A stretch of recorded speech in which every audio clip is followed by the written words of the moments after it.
Night of Champions Hot Takes, where I take your thoughts, your opinions, your hot takes from the previous episode of, well, Night of Champions, Raw and or SmackDown, and if they ever bring back the greatest Royal Rumble ever, well, I'll do hot takes on that too. Alright, so, let's get a little devious here with Cody Rhodes. Is he turning heel? Are they pulling the trigger? Have they started? Has the trigger not been pulled, but like, it's itchy? Is the trigger finger itchy right now on Cody Rhodes? Are we about to turn him heel? Jimbo Slice says the double turn is 100% coming.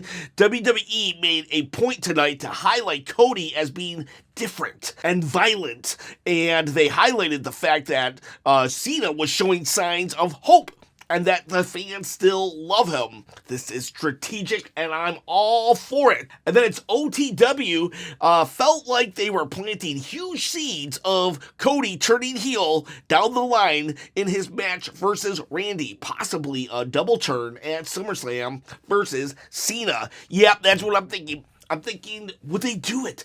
Would they actually do it? I for sure thought that Cody was going to be a face pretty much for at least one more year. I thought they were going to try to squeeze, milk a little more out of this face run, but would they? No mistake. And Cody Rhodes, on the other hand, here you got his mentor, his friend, the guy he respects more than any other people in the world, and that says something because Cody is just so full of respect. And here he is. He sees that Randy Orton, his back, that has had surgery, that has almost completely taken him out of WWE forever. Maybe never allow him to walk straight again. His back is hurt, and what does the pupil do to the mentor?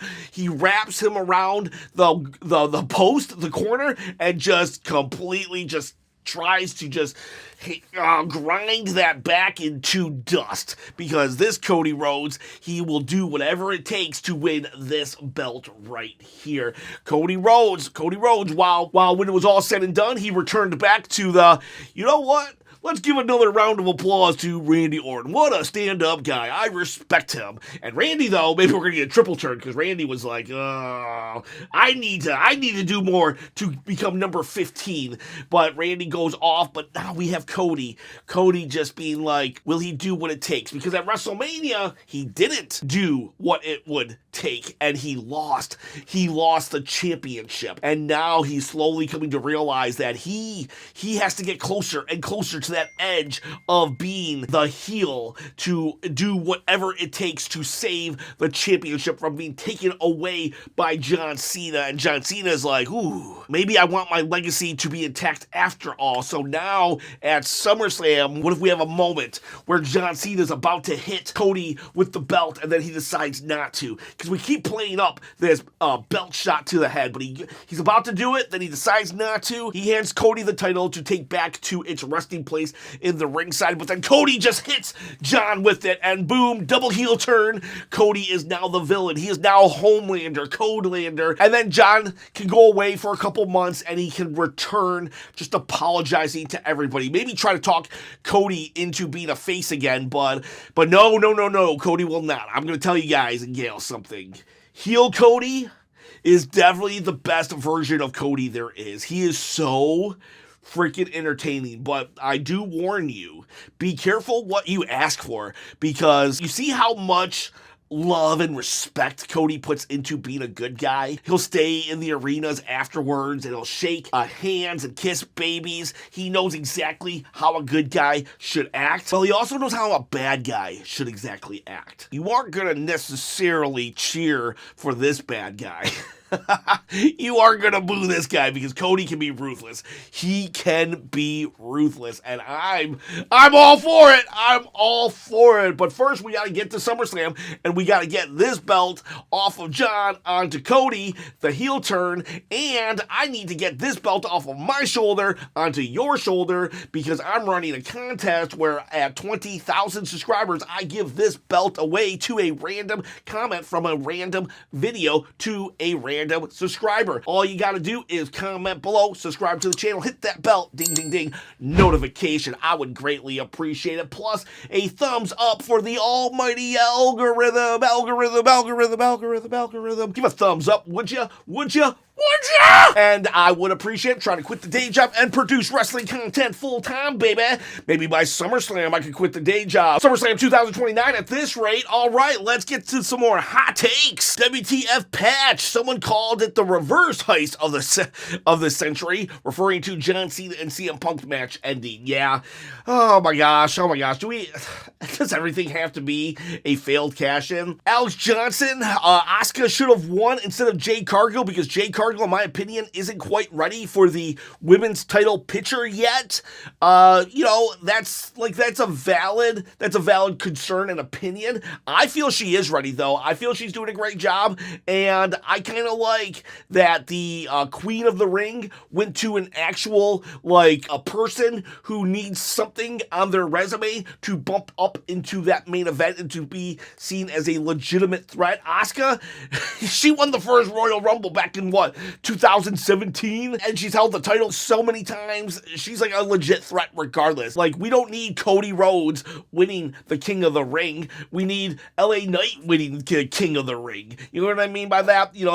Stone Cold Steve Austin, Triple H, these are dudes. Brock Lesnar, when they won the King of the Ring, Kurt Angle, they weren't already main event players, main eventing WrestleMania. No, they were trying to break into the main event scene. We just seem to forget that. So, Cody should have won the King of the Ring maybe 3 years ago, not right now after toppling Roman Reigns at WrestleMania 41. So I'm actually happy that Jade won. We got Goat Buggy here saying, I don't care what nobody says about Jade Cargill. I think she's a great wrestler. If she can beat Asuka, I think nobody has kicked out of her jaded. Okay, so Goat Buggy is he's on board with me. I do enjoy Jade Cargill. DXLP, Cody Hogan and Rhea Hogan are worse than Hulk Hogan. Apparently everybody's Hogan nowadays. If you dare beat somebody, you are considered Hogan.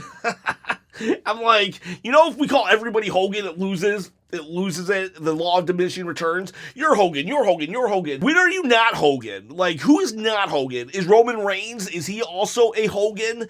Because he didn't lose that many times in his 3 to 4 years of holding the title. There are a lot of Rhea Hogan comments out there, and I'm just going to say, go to my video yesterday, the review. I talk in length about how I feel about everybody calling Rhea Ripley Rhea Hogan. So I'm not going to there's 75 comments here, so I can't address everything. So go check out yesterday's video, and I talk in length about how I feel about the Rhea Hogan moniker. El Senor, 3 things guaranteed in life: death, taxes, and interference at every John Cena retirement tour match. Please just let us have a good match with only the talent involved in that match.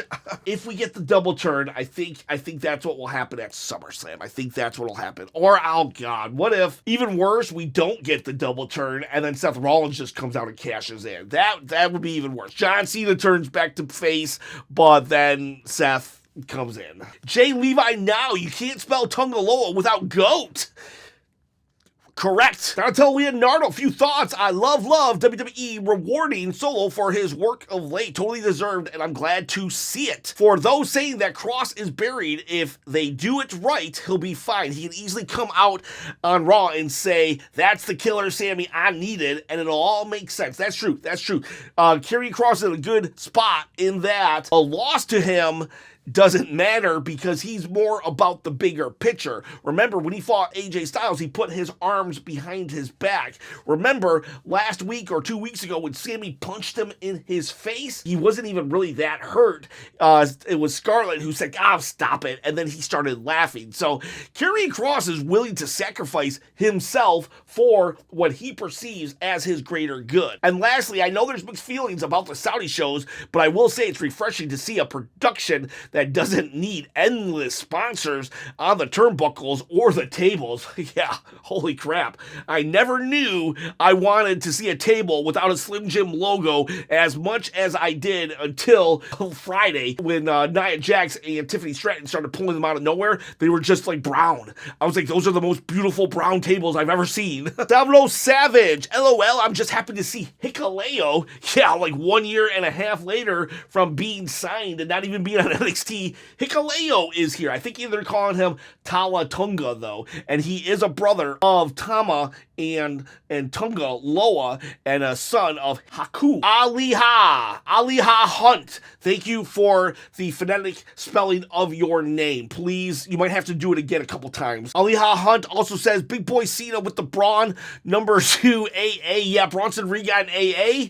I was surprised. I didn't know if John had a Big Boy AA left in him, but yeah, okay. Also, but sad I didn't see my tribal chief at the end. Yeah, I think a lot of people wanted Roman, but Roman's not going to fly out. Roman's not going to fly out anymore. I heard the Saudi Arabia payday is like kind of built into contracts now. So if Roman's not going to get like $2 million for just flying out there, he's not doing it. He'll just come to Pittsburgh in Raw or some random. He has like 4 or 5 weeks now, 6 weeks to get to SummerSlam. All Roman has to do is show up, point a finger, and say, let's fight tomorrow, and everybody's going to be like, yes, yes! Rafael Adair, the rivalry between Solo and Jacob just made the U.S. title more prestigious than the boring, predictable, undisputed title. I wasn't expecting Solo to win, but I'm fine with it. Yeah, now that we got a really heated rivalry makes all the difference in the world, because Jacob and Solo now, they're going to be going to war for this title, and it makes the title seem so much important. Go to Monday Night Raw. Becky, Lyra, and Bayley, they're going to war with each other for the Intercontinental title. That makes it feel way more important than Io Sky's world title that she hasn't defended since WrestleMania. It's all about story. And then number 2, Cody kicking out of the RKO is one thing, but 2, I fear the RKO may lose its credibility as a one-shot KO finisher if this continues.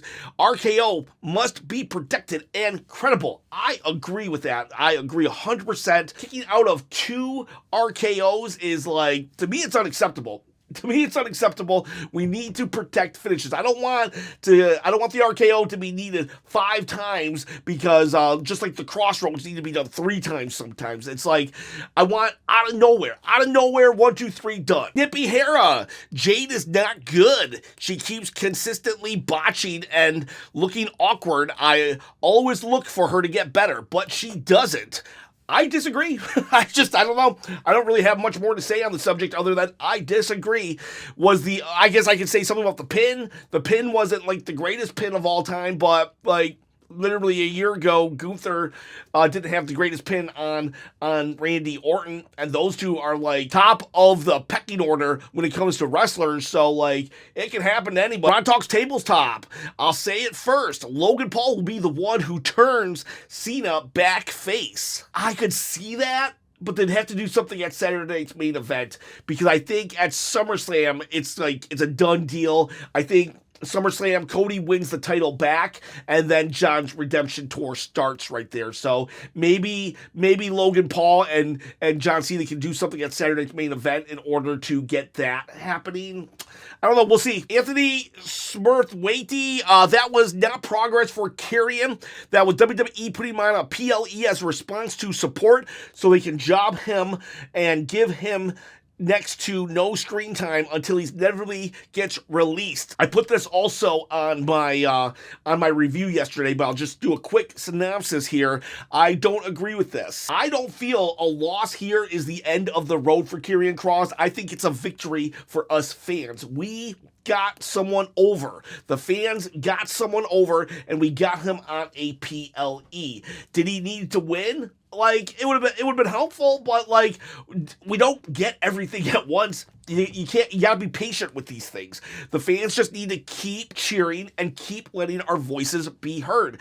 We got him his shirts in the arena. We got Karrion on a PLE. Now let's get Karrion on Raw. Like, we just gotta keep that forward momentum going. AC Clips didn't like the finish with Punk and Cena. Feels like it just kept getting the same people and the same thing every time. That's fair.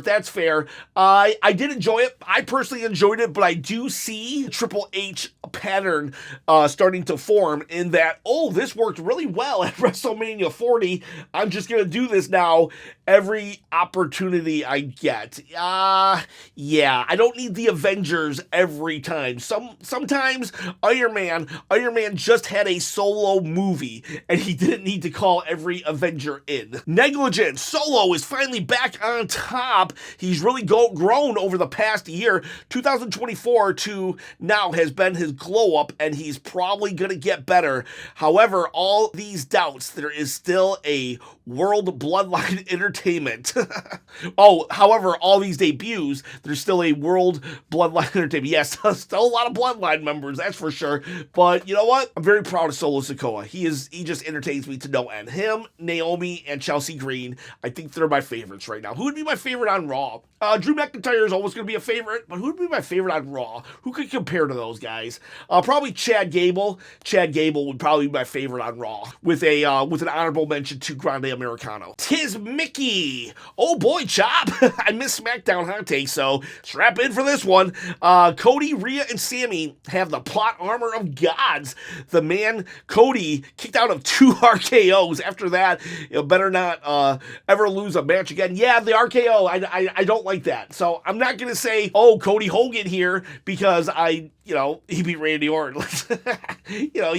The top people should be beating people. I'm okay with that. But kicking out 2 RKOs, I don't like that. I really don't. It doesn't sit well with me. Just don't do 2 RKOs. Just, do one. Just do one. We can book the match different. 2, glad to see Solo win a singles title. Glad to finally see Hikuleo. Yeah, Hikuleo has been signed for a year and a half. He debuted on Main Event a couple weeks ago, I think. Or maybe they haven't aired that match yet. But yeah, Hikuleo's just been And then what else we got? The announcers seemed like they had no idea who he was. Yeah, they were just in awe that Tunga Loa had returned. But most importantly, I'm glad to see the real tribal chief, Tunga Loa, is back, baby.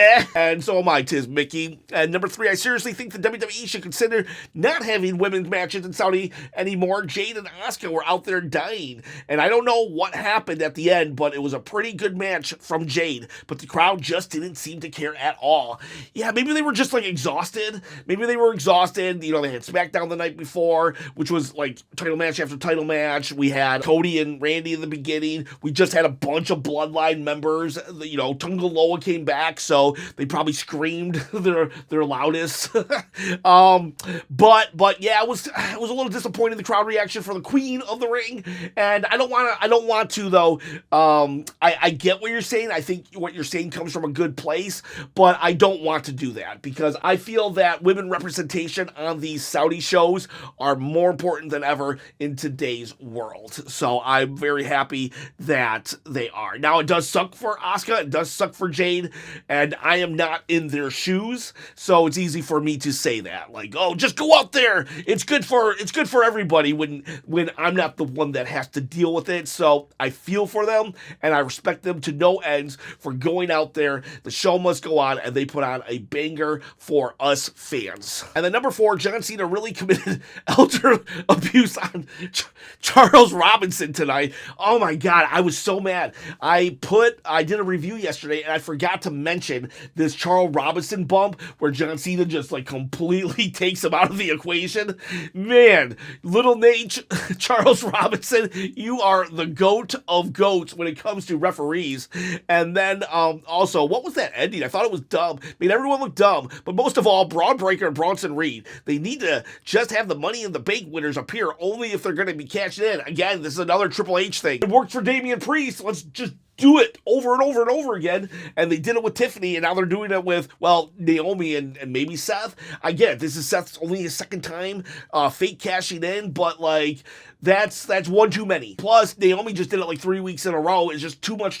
Quit the fake outs. Quit the fakes out. Triple H, handcuff yourself to a golden rule of you get 1 fake out per Money in the Bank. And then it's crap or get off the pot. Either win it or lose it. But only 1 fake out. And I'm sorry, but why was Penta and Sami there? Yeah, Penta made no sense. Penta made no sense at all being there. I get Sami Zayn. He's had some beef with Seth. He's already there. He's the man of the people of Saudi Arabia. But Penta Penta had no match on SmackDown or the PLE, plus Raw is in Pittsburgh. So why did Penta go to Saudi Arabia? It made no sense whatsoever. Yeah, maybe he has a beef with Seth, but he didn't even know if Seth was going to cash in or cash out. So Penta, in kayfabe, flew to Saudi Arabia, was completely dressed because, in makeup and everything, just in case Seth Rollins appeared on a show he was not televised for. It would have made more sense if it was LA Knight or R-Truth. Especially R-Truth, because R-Truth is already there. I get it. LA Knight's, he's injured, but R-Truth, he was on SmackDown. And he's already trying to come at John Cena as much as he can. So, it should have been R-Truth, not Penta. I don't hate Penta. It just kayfabe-wise didn't make sense. WTF patch. I love those huge sets and TV screens.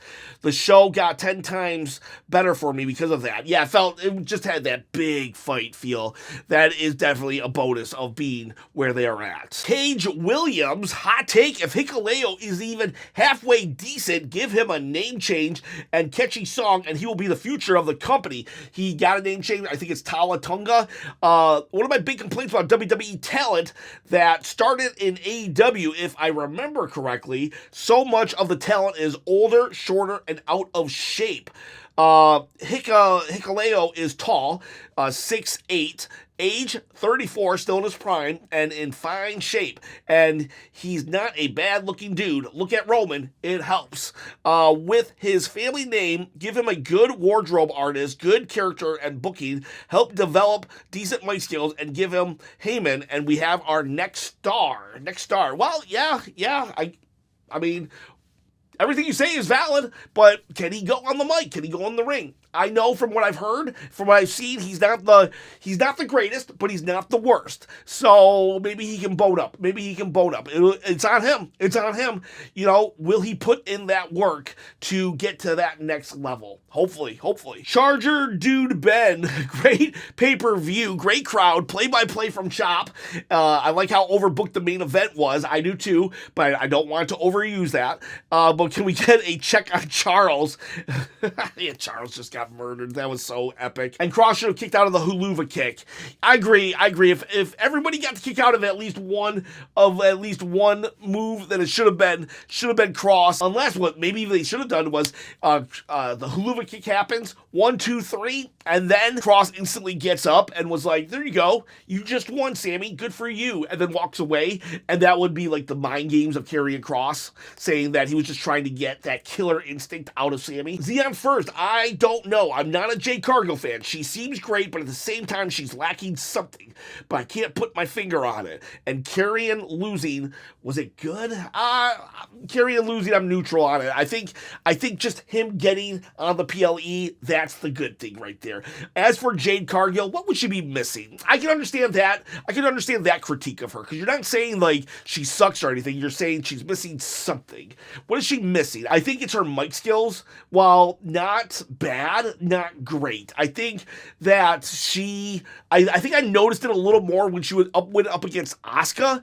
Like Jade Cargill, she kind of like, she's going to be a great actress, right? She memorizes her lines and she can go, but when she's confronted with some like chaos energy like that Asuka brings, it almost throws her off her game. So I think she just needs to practice, maybe like take a class of improv. I think all wrestlers should take improv. That would help them greatly. And I think that she could use it a lot, or start hanging out with LA Knight more, because LA Knight can just like on the fly change everything up. Huffing and puffing. I love that name. Huffing and puffing. You come out here, little pigs, let me in. Not by the hairs of my chinny chin chin. I'm gonna huff and puff and blow your house down. Even though she lost, I love how dominant Raquel looked. Really elevated her status with this match. It also seems like she's gonna have Jade win at SummerSlam for Naomi to cash in. I think think that's going to happen for sure. Jade wins, Naomi cash in. But here's the deal with Raquel. A lot of people are like, Rhea Hogan. I know I said go watch that other video, but like, I think Raquel looked great. I think she looked amazing. I think she really elevated herself, and she didn't necessarily need the victory. Would I have liked her to win? Yes, I definitely would have, but I don't think she needed it. Here's the deal. Let me just quickly say this. When Stone Cold Steve Austin fought Bret the Hitman Hart, people tend to forget that Stone Cold was a high mid-card act. When he fought Bret Hart, guess who won? Bret Hart. Bret Hart beat Stone Cold, but being in the ring and Bret Hart selling for Austin the way that he did and the energy that Austin brought into the match elevated Stone Cold. And guess what happened when they fought again at WrestleMania 13? Bret Hart won again.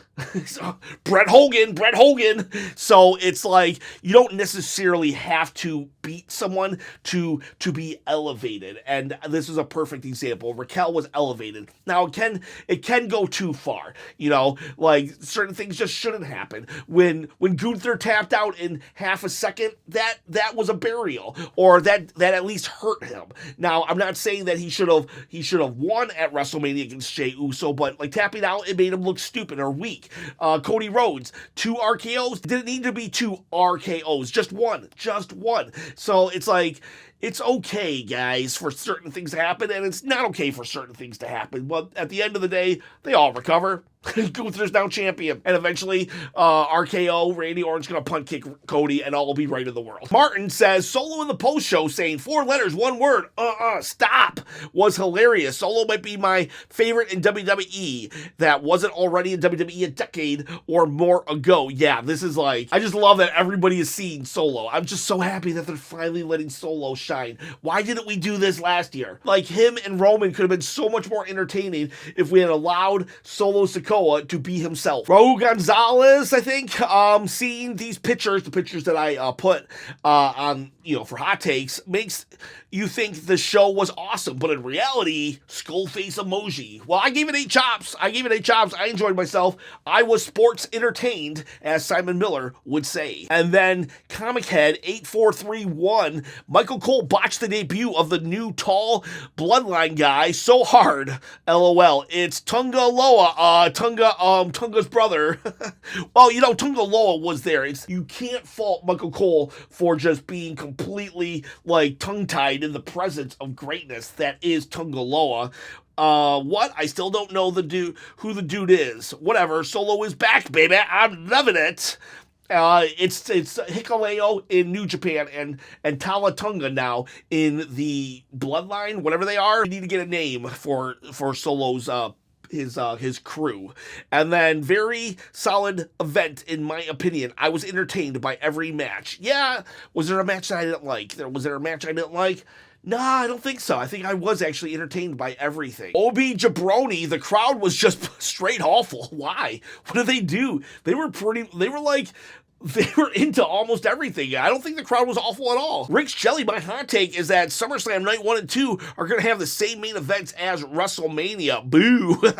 To avoid the heat of doing the same thing, Cody and Cena will do a double turn. Not feeling it. I have tickets for Night 2. Oh, you should, like, if you want to have a WrestleChop sign, I won't stop you. But, yeah. Oh, God, what if they did just repeat WrestleMania main event? No way they do a triple threat again.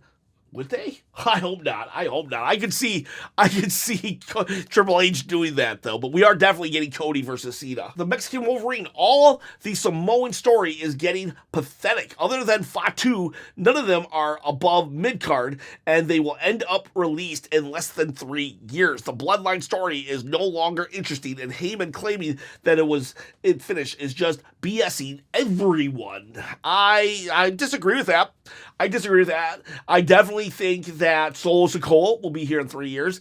It's too early to tell on Hikuleo, Talatunga. So, Sami Zayn will be here still. So will the Usos. We'll see, though. We'll see. Code Red Shockwave. After Jacob was introduced, I've gotten sick of seeing more debuts, like of JC Mateo. I hate that name. And now Hikuleo. Can WWE hold off on them starting now? Well, they did hold off on Hikuleo, and I got some bad news for you. Lance Anoa'i is waiting in the wings. And then there's always Zilla Fatu, who's Umaga's kid, also on the independent scene, making some waves. Nada, nice Cody won. I wanted Randy heel turn that night, though. I know it's probably come soon, but I just think it would have been better if he crashed out right when he lost. Ruining Cody's celebration would have been awesome. I do agree there, but if they're about to turn, if they do the double heel turn or the double turn with Cody and Cena, then Randy can't turn heel because Cody needs to. So we gotta decide, who would you rather have heel, Cody or Randy? Comment below. Smartest idiot, I'm so happy they protected Punk from the pin as much as they did, because Punk looked like an honest man with the world against him, and Cena still barely edged the victory. Yeah, they definitely protected CM Punk here. He did everything in his power to win, and it was him being a good guy that was his ultimate downfall. Akmal Ryan, it's the perfect time for Randy to turn heel to the dark side. Randy can't end his career without one more heel run. I think Randy has a couple of years left in him. I think he said he wanted to at least get to 50, and what is he, 47, 48? So he'll turn heel. He'll definitely turn heel. Just if Cody turns heel, though, we can't have Randy turning. Also, Rhea Hogan needs to be stopped. This was the best opportunity to elevate Raquel and protect Rhea. I do believe that Raquel should have won, but I don't think Rhea Hogan is a fair term for her. Again, see my yesterday video. Aroha BF, not a hot take, but Jade should keep the white contacts. Yeah, I agree. Fat Shady 72, Rhea and Raquel stole the show. The rest was okay, I guess. I do agree they stole the show. They probably did. Were they the best match? You know, it's hard to say that they were the best match because of that crazy finish. Like, the crazy finish of CM Punk Cena kind of like overshadows everything, but I agree. Rhea and Raquel definitely, they stole it. That the night was theirs. And I'm going to close out with Joe Litton because he never lost hope. My OTC solo, Sakoa, finally got his flowers. Well deserved. I love you, Solo. Praying emojis. Yes, Solo Sikoa. What can I say? I lost hope in him. I gave up on Solo when I should not have. And Joe, I commend you for never giving up on your favorite. Solo Sikoa, he's here, whether you like it or not. Bloodline, strap in for Bloodline Part 5, Season 6, deleted scenes, and you know what? I'm all for it. I'm loving Solo Sikoa right now, and I acknowledge him and our true tribal chief, Tungaloa. I also did a Tungaloa video, 10 facts of Tungaloa. Please go watch that as well. Boys, girls, have yourselves a great day, and I love you too!